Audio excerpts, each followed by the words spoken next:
बिस्मिल्लाहिर्रहमानिर्रहीम। अस्सलाम वालेकुम guys, welcome back to another vlog. आज की वीडियो में एक बहुत इंपॉर्टेंट न्यूज़ आपके साथ मैं शेयर करने जा रहा हूँ, जो कि रिसेंटली ऑस्ट्रेलियन गवर्नमेंट ने अनाउंस की है। ऑस्ट्रेलियन गवर्नमेंट के डिपार्टमेंट ऑफ एजुकेशन ने, वो है इंटरनेशनल स्टूडेंट्स, इंटरनेशनल एजुकेशन और ऑफिशियल एजेंट्स से रिलेटेड।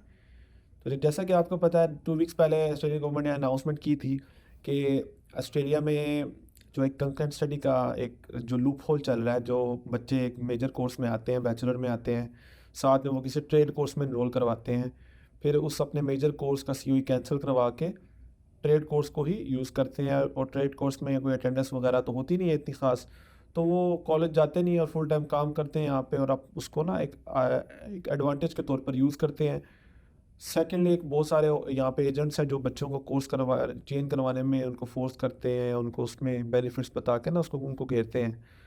तो वो उन्होंने बैन किया था। अभी उसी उसी सिलसिले की एक कड़ी में उन्होंने एक अगली अनाउंसमेंट ये की है कि वो जो यहाँ पे जितने भी एजुकेशन एजेंट्स हैं ऑस्ट्रेलिया में, आपको पता होगा कि अगर आपने ऑस्ट्रेलिया में अप्लाई कराना है तो आप सिर्फ़ और सिर्फ ऑफिशियल एजेंट के थ्रू अप्लाई कर सकते हैं, आप डायरेक्ट अप्लाई नहीं कर सकते, ठीक है। तो अभी ये है कि पहले तो ये होता था कि अगर कोई एजेंट है तो यहाँ पे वो बच्चे का कोर्स चेंज करवा रहा है, तो जिस कॉलेज में वो करवा रहा है उससे उसको कमीशन मिलता है। सिंपल रूल है, ठीक है। इसलिए तो वो काम करते हैं। अभी ऑस्ट्रेलियन गवर्नमेंट ने क्या है कि जो एजेंट जिस तरह बच्चों को कोर्स चेंज करवाते हैं, उनको जो उनका कमीशन मिलता है वो बंद किया जाएगा। ये बहुत ज़रूरी चीज़ है, क्योंकि एक जो एजेंट्स का इंसेंटिव है वो रिमूव किया जा रहा है, ताकि जो गैर ज़रूरी तौर पर बच्चों को जो मतलब मिसगाइड करके या जैसे भी करके उनको कोर्स चेंज करवाते हैं, वो ना कर सके। सेकेंडली, जितने भी एजुकेशन एजेंट्स हैं वर्ल्ड वाइड, उन सब का डाटा यूनिवर्सिटीज़ और कॉलेजेस के साथ ऑस्ट्रेलियन गवर्नमेंट शेयर करेगी। वो इसलिए शेयर करेगी कि उस डाटा में ये शामिल होगा कि इस एजेंट का वीज़ा सक्सेस रेशो कितनी है, इस एजेंट का स्टूडेंट कंप्लीशन रेट कितना है, यानी कि इस एजेंट के कितने परसेंट बच्चों ने अपना कोर्स कंप्लीट किया है, ठीक है। क्योंकि अक्सर एजेंट ऐसे भी होते हैं ना, मतलब हर बंदा तो ऑफिशियल एजेंट के थ्रू नहीं अप्लाई करवाता, कुछ थर्ड पार्टी के थ्रू अप्लाई करवाते हैं। तो वो बस अपने कमीशन के चक्कर में बच्चों को पाकिस्तान से, इंडिया से, कहीं से भी किसी भी कोर्स में भेज देते हैं और कहते हैं वहाँ जाके कोर्स चेंज कर लो, ठीक है। तो उन ऐसे एजेंट को तो अपने कमीशन से मतलब होता है। तो मेन पॉइंट पर वापस आएंगे कि उन जो एजेंट्स हैं उनका डाटा शेयर करेंगे यूनिवर्सिटीज़ और कॉलेजेस के साथ। उस डाटा को देखकर कॉलेजेस और यूनिवर्सिटीज़ अपने ऑफिशियल एजेंट चूज़ करेंगे।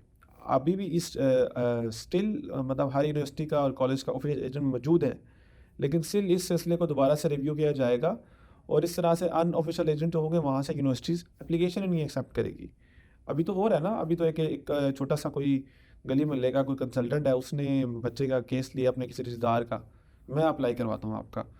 उसने आगे कोई इंडिया की कंपनी है या कोई और का कोई ऑफिशियल एजेंट है, उसके थ्रू उसने एप्लीकेशन भेज दी, ठीक है। वो सारा प्रोसेस करवा लिया, जो कमीशन होगा वो दोनों एजेंट आपस में शेयर कर लेंगे। अभी तो इस तरह से भी काम चलता है। लेकिन अभी जो नई पॉलिसी आ रही है उसमें ये होगा कि अगर आप ऑफिशियल एजेंट के पास जाएंगे, एप्लीकेशन सबमिट करवाएंगे, तो ही यूनिवर्सिटी एक्सेप्ट करेगी। इसमें सारा ऑस्ट्रेलिया कवर हो रहा है, हायर एजुकेशन, ट्रेड कोर्सेज, सब कुछ, ठीक है। तो अनऑफिशियल एजेंट्स की किस तरह से छुट्टी होने वाली है, उनकी दुकान बंद होने वाली है।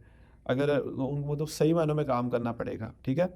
तो ये एक बहुत इंपॉर्टेंट न्यूज़ थी, मैंने कहा आपके साथ शेयर कर दूं। और अगर आप कहीं भी ऑस्ट्रेलिया में अप्लाई करें, किसी भी यूनिवर्सिटी में करें, आप सिमन में कर रहे हैं, मैक्वायर सिडनी में कर रहे हैं, Darwin university, Charles Stuart university Darwin में कर रहे हैं, तस्मानिया में कहीं भी कर रहे हैं, तो आप उस यूनिवर्सिटी का नाम सिंपल गूगल पे लिखें, थोड़ा सा अपना होमवर्क भी करें, उस यूनिवर्सिटी का गूगल पर नाम लिखें, साथ लिखें ऑफिशियल एजेंट, तो एक पूरी लिस्ट आ जाएगी आपकी सिटी वाइज। वहाँ से कोई भी ऑफिशियल एजेंट चूज़ करें, किसी से रिव्यू लें और उसके बाद चले जाएँ और केस प्रोसीड करवाएं। ऑफिशियल एजेंट से हमेशा आपकी एप्लीकेशन जल्दी प्रोसेस होती है as compare to unofficial agent, ठीक है। तो अगर आपको वीडियो पसंद आई हो तो वीडियो को लाइक करें, कमेंट करें, शेयर करें। कोई भी आपका क्वेश्चन है या कोई क्वेरी है तो नीचे कमेंट डाउन कर दें, या मुझे इंस्टाग्राम पे फॉलो करें, वहाँ मुझे मैसेज कर दें, मैं बहुत जल्दी वहाँ पे रिस्पॉन्ड करता हूँ।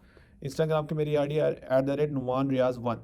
ओके, तो आपसे मिलते हैं अपनी अगली वीडियो में। और मैं इस सारे प्रोसेस की ना एक वीडियो बना रहा हूँ, ऑस्ट्रेलियन वीज़ा से रिलेटेड और सारे ना, तो इसलिए चैनल को सब्सक्राइब लाजमी करिए और बेल आइकन को प्रेस कर दें, ताकि कोई भी जो वीडियो आ रही है या कोई भी नई अपडेट आ रही है तो आपको तुरंत आपको मिल जाए, ठीक है।